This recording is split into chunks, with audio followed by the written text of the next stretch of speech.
Happy full moon, everybody. So we have a full moon in Aquarius today. It's happening at 2:30 p.m. Eastern Standard Time. It'll stay in Aquarius until 7 p.m. Eastern Standard Time, and it's happening at the 27th degree. So what does that mean? Aquarius astrologically is a sign that rules innovation, technology, technological advancements and breakthroughs, political reforms, and human rights movements. Now, being at the 27th degree means that it is a culmination of all of these Aquarian themes and manifestation of those themes on a collective level. Why? Because the ruler of this full moon is Uranus. Uranus is a planet of collective consciousness. So the themes of this full moon will play out on a collective level. They will affect you personally as well, especially depending on the aspects that you have in your birth chart.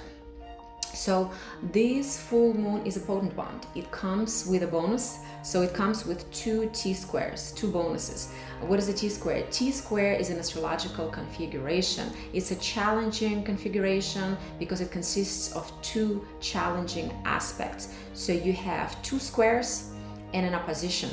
So first T-square consists of Uranus at the helm. Uranus being the ruler of this full moon is squaring the full moon itself, and it's squaring Sun. Yesterday's Sun was conjunct with Mercury. The conjunction is still active. So yesterday we had Mercury Casimir. Mercury is still in retrograde. With Mercury squaring Uranus, and with Mercury being conjunct the Sun, this square will affect you personally. It'll affect you and your self-expression and the way you talk. Also, the opposition that is part of this T-square with full moon, where Mercury opposes full moon, means that your communication, your thinking, your logic will be more emotional than just cold-hearted, pure logic, which is very much like Mercury energy. But with the full moon in play, it's going to affect you emotionally.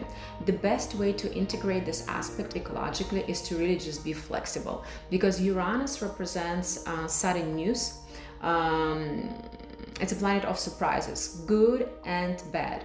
So if you stay open, if you stay flexible, you kind of protect yourself from unexpected events. Also, Uranus energy is a kind of nervous type of energy, anxious, and in order to channel it ecologically, it is highly recommended that you do some kind of breathing practices today. If you do some yoga exercises, Kundalini yoga is wonderful for that, because it integrates breathing and different kriyas and mantras, and it helps you to channel this tense nervous energy in a healthy ecological way. So the second thing we have is another T-square, and that is a formation of Venus squaring Jupiter, Jupiter squaring Saturn, and then Venus opposing Saturn. That's that second T-square. Now this T-square affects us on a level where matters of love and money.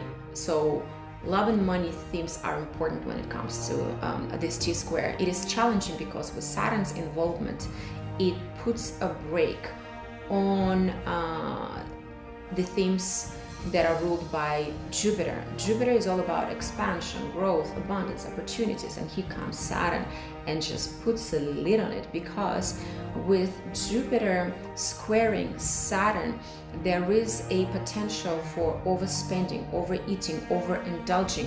So people prone to addictive behaviors should be aware of this energy, and should probably do some breath work, do some yoga exercises as well, just to channel the energy in their body and channel it out of their body.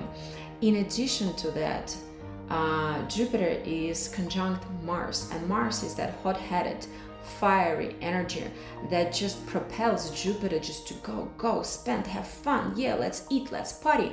So it kind of just like, yeah, go on and just have fun. But thankfully, once again, going back to Saturn, it puts a lid on it. So in a way, it's that push and pull that is kind of beneficial and works out, and definitely can be and should be used to your advantage, especially if you would like to put an end to unhealthy patterns, unhealthy behaviors. With these two T-squares and with this full moon energy, the zodiacs that will be affected the most are all of the fixed signs. So I'm looking at you, Leos, Scorpios, Taurus, and Aquarius. You will receive a nudge from the universe. It can be a nudge, it can be a harsh lesson teaching you something that needs to be done, teaching you to accept the terms of how things are and confront that reality and deal with it and face it and accept it, or to make some drastic, challenging decisions that will be difficult to make now, but will benefit you in the long run. Because the thing about challenging aspects is that they come with the reward if you persevere and if you integrate the energy of this aspect ecologically and in a healthy way. Now, for example, we'll look back 6 months ago.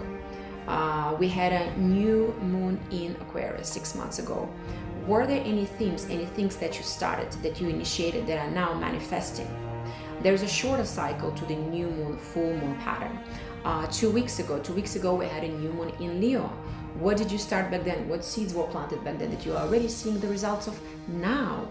So depending on the aspects in your birth chart, you could feel the effect of these transits like 1 week or so before or after. Also, to see in which area of your life these transits will play out, it's important that you know the houses where they take place in your birth chart. And if you don't, schedule a meeting with me, and happy full moon.